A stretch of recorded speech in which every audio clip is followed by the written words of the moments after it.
Let me get an update from Jason Buttrill on the Hunter Biden emails and what's important to look at and what we should stay away from. Jason, welcome to the program. Thanks, sir.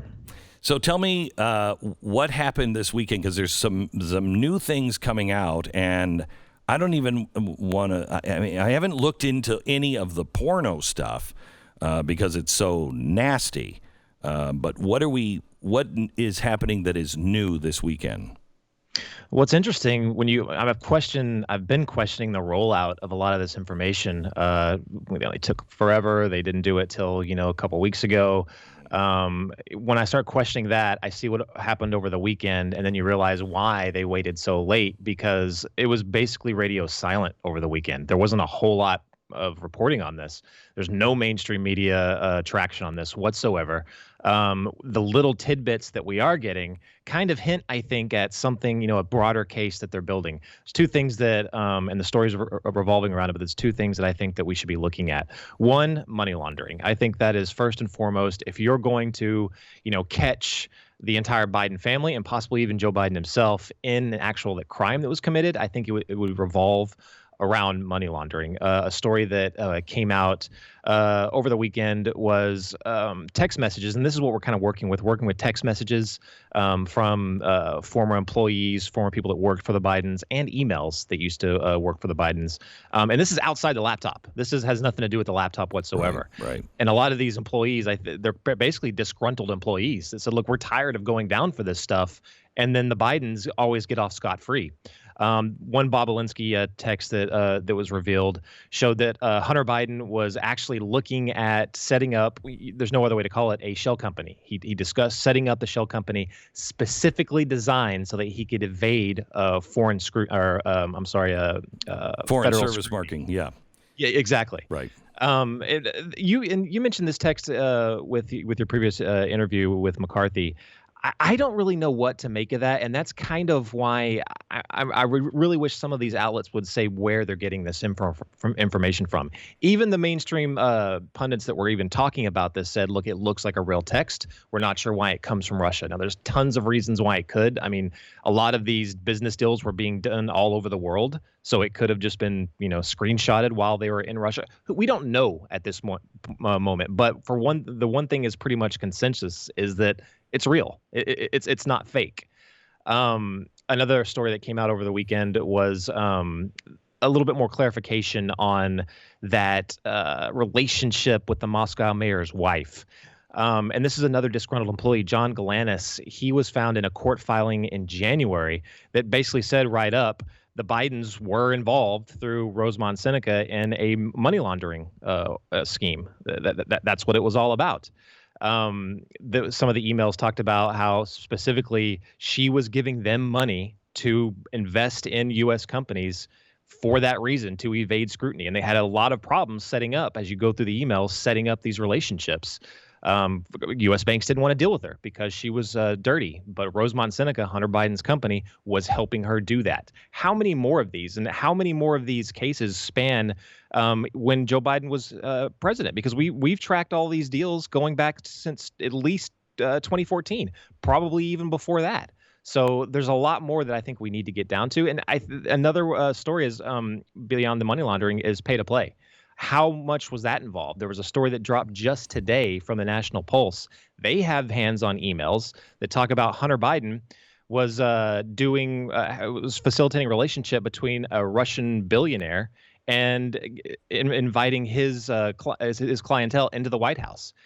In doing that, he received artwork, he received stays at resort villas in Mexico, and introductions to other business deals. I mean, it's clear pay to play. Is this the story that came out today where Hunter is complaining, I have done everything you've asked me to? Yes. I mean, it's a really damning email. Says, we've done this. You've been at the White House. You asked to set up a meeting at the White House. I did. And we always say that there's a business deal coming. But then once you get what you want, I never hear from you again. And I'm getting sick of this. I'm getting played. That's a revealing email that can't be read any other way. Yeah, it can't be read any other way. And if that was happening when Joe was vice president, What's going to happen once he's president? The crazy thing is, I don't think that the people that are voting for Joe Biden right now, it seems like they really do not care. I don't know if it's swaying any public opinion on Joe Biden whatsoever. Maybe in the independents that haven't made up their mind yet. But I think the only thing that's going to eventually, see any kind of resolution on this is if there's some kind of criminal case that's brought forward. We know the FBI has the laptop. We know they have also the text messages and statements from Bob Alinsky. Where does it go from here? Because I mean, at this point, I don't know if anything's going to be done about it. Maybe after the election, but I'm not sure before the election. If you have, let's just say the porn and everything else is true, if Joe Biden is the president of the United States and they don't do anything about it, how compromised is the president? Oh, extremely compromised, especially if they find out. I mean, we know there was a Chinese outlet that published over the weekend as well some of these some of the porn stuff and all that. Even made a claim. You should say wait. You should say it's an anti-Chinese Communist Party outlet. Right. It's not a Chinese operative. It's a group of Chinese people that are based in Taiwan who are anti-China government. Right. But their claim is exactly true. Like, the Chinese have everything that we have. And what else do they know about what Joe Biden actually knew?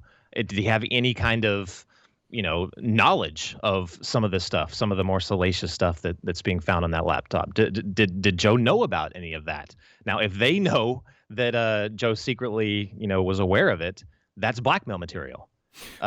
Just plain and simple. So President Trump plans to fire several top officials in the national security sphere if he wins next week. The president has plans to fire Defense Secretary Mark Esper, CIA Director Gina Haspel, and FBI Director Christopher Wray. He may have as many as 8 people that he is thinking about, but those are 3 of them. I wanted to get the comment from our national security advisor and head researcher and writer, Mr. Jason Buttrill. What do you think of those 3? Well, I think that at this point, the problem is so systemic. I think you have to go a lot further than that. I really do. Yeah, you can't just cut the top. You got to go deep.